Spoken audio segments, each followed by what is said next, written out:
डोक्यात गदा मांडली तर दुर्योधन जमिनीत जात होता. अरे दोघांचा केसही तुटत नव्हता. गदा हस्तमतम सूतम युद्धाय समपासितम रुद्रश्चते पांडवा सर्वे कैलासाभिमुख शुंभकराम. अशा प्रकारचं युद्ध चालू झालं. एकमेकाच्या अंगावर गदा मारत आहे. दोघंही बलदंड. दोघांना किंचित मात्र परिणाम होत नाही. अहो एक नाही दोन दिवस नाही 3 दिवस अहो रात्र दिवस युद्ध चालू होतं. आणि मग अर्जुन भगवान श्रीकृष्ण परमात्म्याच्या जवळ गेले.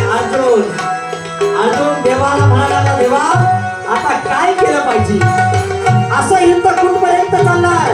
भगवान श्रीकृष्णाने सांगितलं काळजी करू नको, चालू दे, मी युक्ती लढवलेली आहे. अरे अर्जुना आठवतं का तुला द्रौपदीचं वस्त्र हरण ज्या वेळेला दुर्योधनाने करायचं ठरवलं आणि ज्या वेळेला वस्त्र हरण करण्याचा प्रयत्न केला ना अर्जुना, त्याच वेळेला भीमाने प्रतिज्ञा केली होती, दुर्योधना अरे तुझ्या मांडीवर द्रौपदी बसणार नाही, या भीमाची गदा बसेल ही मी प्रतिज्ञा करत आहे. आणि क्षत्रियाने जर प्रतिज्ञा जर परिपूर्ण केली नाही तर त्याची दुर्गती होत असते. अर्जुना काळजी करू नको. आणि घनघोर अशा प्रकारचं युद्ध चालू झालं.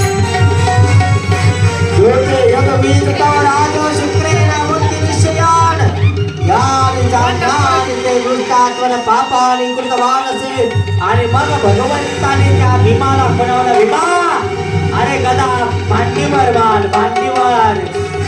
अरे भगवंताने बनवलं मांडीवर गदा प्रहार